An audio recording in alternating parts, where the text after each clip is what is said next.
Instructor Bruce Eimer.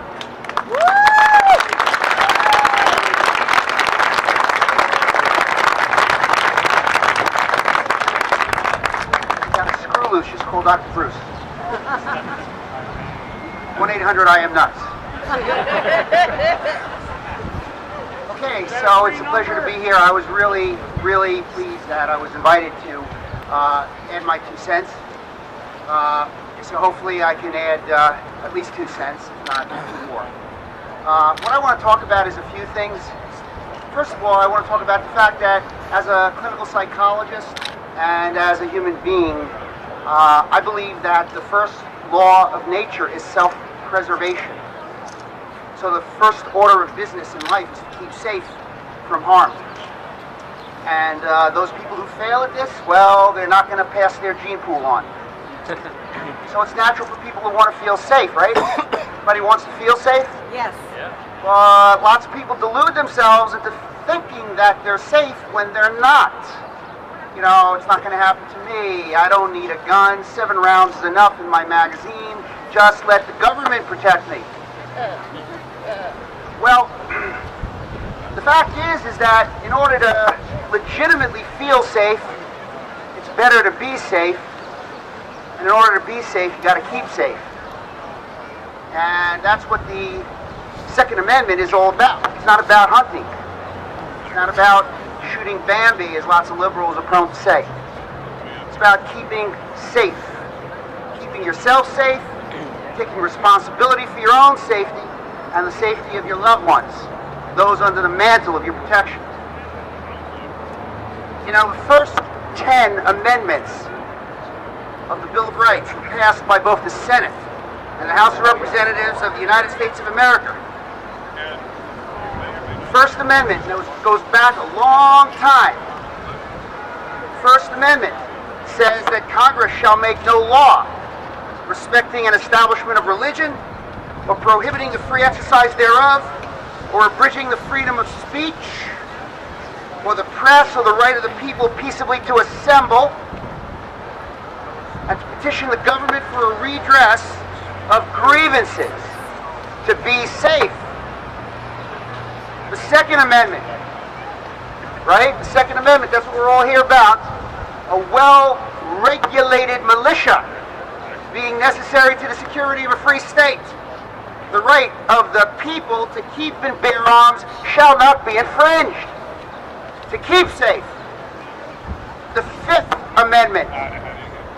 No person shall be compelled in any criminal case to be a witness against himself, nor be deprived of life, liberty, or property without due process of law, nor shall private property be taken for public use without just compensation. To be safe. The 10th Amendment, the 10th. The power is not delegated to the United States by the Constitution, nor prohibited to it by the states, to the states, are reserved to the states respectively, or to the people. The people. Those 10 amendments were ratified on December 15th, 1791. And they're the Bill of Rights. Is there anything unclear? No. Anything? No. Is there anything you don't understand? Our government. Is there any clarification needed? No. Our founding fathers wrote the First Amendment in order to guarantee the right to protest. They wrote the Second Amendment in order to protect the First Amendment. You know, way back in the days of our founding fathers, it was a common thing for men to have weapons, for women to have weapons, and for them to know how to use them. And colonial America needed militias in order to call up reserves to fight the British and other invaders who presented a common threat. You know, they couldn't do this. They couldn't call up militias unless the individual's right to keep and bear arms was respected and protected. For the love of God, the Second Amendment is not about hunting. The Second Amendment doesn't give you a right, it guarantees a right. And as Dr. Martin Luther King said, let freedom ring. We're here in Independence Park where the Liberty Bell is. Let freedom ring. fact is that America's still a pretty great country. It's the greatest country in the world. There are too many places in the country that we live in where people have been relieved, of course being a gentle word, of their right to defend themselves, take care of themselves, take care of their families. They're disarmed. You know, disarmed is a word that's not too far away from disabled. You know, victim disarmament means something. And as my brother, Pastor George Cook, and I talked about yesterday, victim disarmament and Joseph Goebbels go together. It was the first thing the Nazis did. It's the first thing any totalitarian regime does. It's the first thing that these small dictatorships that comprise the United Nations want to do in terms of the agreement to limit the ownership of small weapons, that small weapons treaty. The fact is that the smaller and the weaker are less able to stand up for their rights and to pursue life, liberty, and happiness when they are threatened by evil, bigger, and stronger predators. So is there a lot of crime going on out here in America today? Too much crime? I ask you, is there too much crime? Yes. Is it because there are too many guns on the street? No. Has New Jersey solved the violent crime problem and nobody there is allowed to have a gun unless they get a gun permit, ID card, purchases ID card? They certainly can't carry a gun. The RKBA in New Jersey doesn't exist. Is it a safer place? No. Does anybody want to go to Camden at night without a gun? No. Has New York solved the violent crime problem? No. How about Connecticut? No. How about Colorado most recently? No. Has Illinois? No. All right. How about Philadelphia? No. How about Texas? Yes. Okay, so let's look at some places that outlaw constitutional concealed carry. Does it lower violent crime? No. Does it work in Camden? No. Does it work in Trenton? No. Atlantic City? No. Chicago? No. Washington, D.C.? Anywhere? So what are the facts? I'm a clinical psychologist, I'm a scientist. It's a fact that I'm still practicing psychology, and I'll never be an expert, so I'll keep practicing. But it's a fact that we human beings are the same and different from one another. It's a fact that human beings are not born equal when it comes to size and strength. It's a fact that human beings are not equal when it comes to goodness and morality. Now, if you believe in God or even a higher power, then you can agree that God created humans, or a higher power created humans. But, hey folks, who here has heard of Sam Colt? Anybody? Raise your hands. Who's heard of Sam Colt? Well, Sam Colt made humans equal. So, to reference the old movie with Marilyn Monroe and forgot her partner there. Diamonds are a girl's best friend. You know, it was like a movie in the 40s. The fact is that diamonds are not a girl's best friend. It is a fact that a concealed handgun that the girl knows how to use is her best friend. Yes.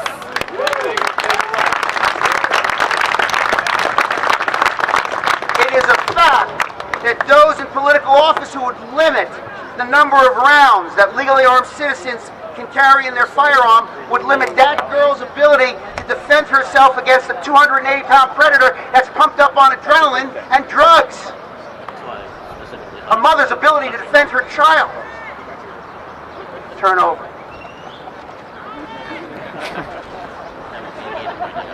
Who, I ask, should have the right to use deadly force to limit that girl's ability to stay alive? Who? The government? No. Federal government? State government? The municipal government? The liberal thought police? The liberal behavior experts? The well-protected politicians? How about the well-protected bodyguard Hollywood movie stars who make violent movies that desensitize those people out on the street to violence? As I mentioned, I'm a clinical psychologist, so I heal people who are hurt. I'm also a firearms instructor. I teach people how to shoot. I teach people how to defend themselves. I work with people who teach people how to defend themselves. I'm also a writer, so I think a lot, I talk a lot, speak a lot. You know what? For a long time, I thought liberal thinking was kind of like some psychiatric thought disorder. The bizarro world where everything's opposite and reverse. What's good is bad, what's bad is good. You saw the Woody Allen movie a long time ago. I forget the name of it. Everything that we thought was good is bad. Everything that we thought was bad is good. Now I want to make something very, very clear. You got to take training in order to know what to do in a self-defense situation. You need to learn self-defense skills. You need to buy a gun. You need to learn how to use it. You need to learn how to use it safely, and you need to learn how to shoot straight.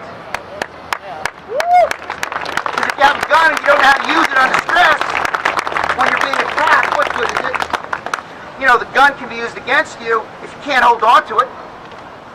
And if you don't know how to shoot it effectively, you know, you don't want to hit the wrong person. So, here's a very important point. I hope that you're listening, Governor of New York, Cuomo. Governor of Connecticut, whatever your name is. The reason to not limit the capacity of magazines in semi-automatic firearms is because one never knows who you're up against or how many bullets it may take to stop that attacker, who's crazy and strong and pumped up on adrenaline and evil and crazy bad and big and on drugs and just plain crazy. Criminals won't have capacity limits.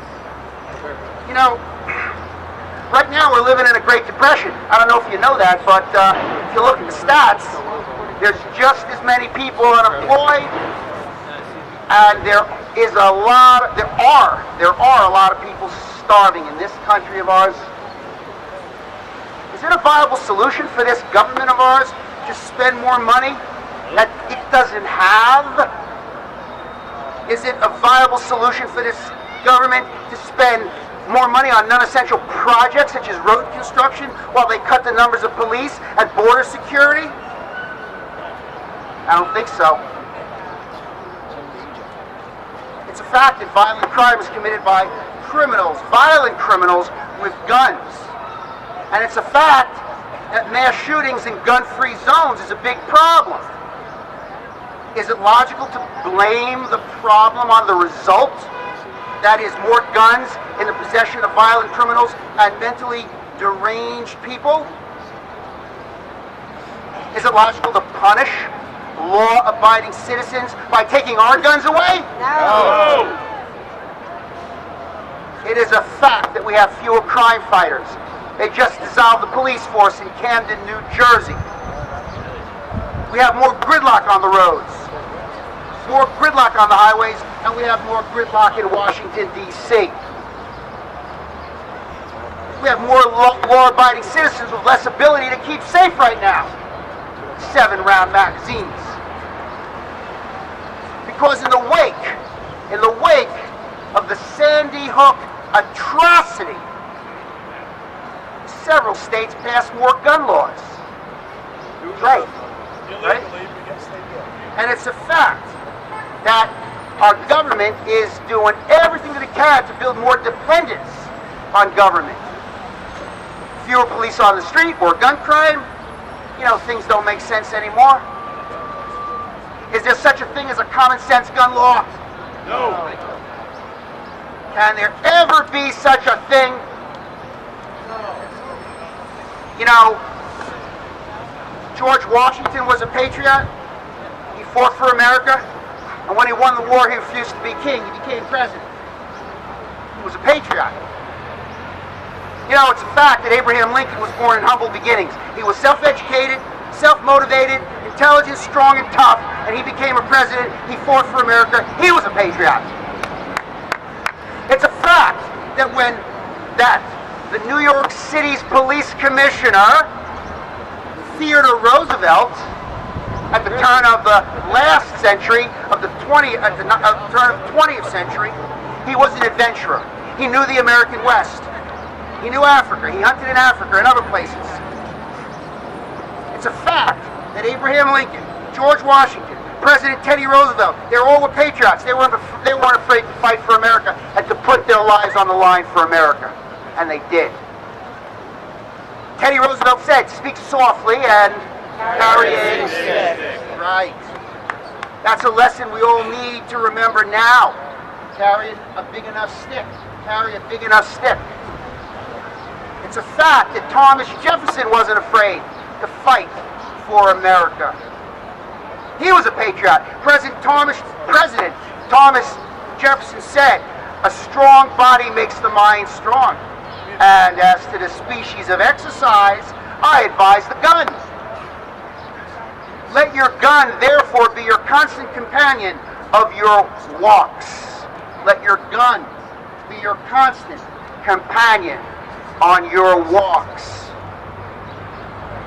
You know, it's a fact that when you tote a license to carry firearms, you should recognize that you, and only you are ultimately responsible for your own personal safety and the personal safety of those under the mantle of your protection. Yep. Only you're responsible. In the end, nobody cares. Take responsibility, folks. Nobody cares. Nemo curat. Nobody cares. Nemo curat. You know, our founding fathers were oath makers. They were oath makers and they were oath keepers. You know, it's a fact. The very first thing that's taken away from free men and women in totalitarian regimes is their right to keep and bear arms. Slaves were not allowed to own firearms.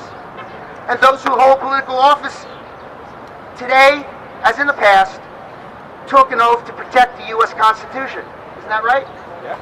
Right. Before they're sworn into office, as you're sworn into office. And those people today, some of those people today want to eliminate private gun ownership. Traitors. They're oath breakers. They're oath breakers. You know, if we're going to remain free in this country, as individuals and as a society, we must never allow anybody to take away our God-given rights. But always recognize, don't make a mistake about this, always recognize that when you exercise your rights, you have the responsibility to not infringe on the rights of innocent others. You have the responsibility to not infringe on the rights of innocent others. You know, I'm almost done. Gun-phobic people, there's a lot of people that are afraid of guns out there. I'm writing a book on that right now. Gun-phobic people say the world would be better off without guns in it. You know, the problem is that when the guns are taken away, only the law-abiding lose them. So more guns, more crime. Less guns in the hands of law-abiding citizens, more crime. Legally armed citizens are very seldom perpetrators. Legally armed citizens are very seldom perpetrators. It's a moral crime and a violation of the Constitution to use the rule of law enforced by the gun to violate that Constitution by forcing responsible law-abiding people to settle for less firepower than they should have.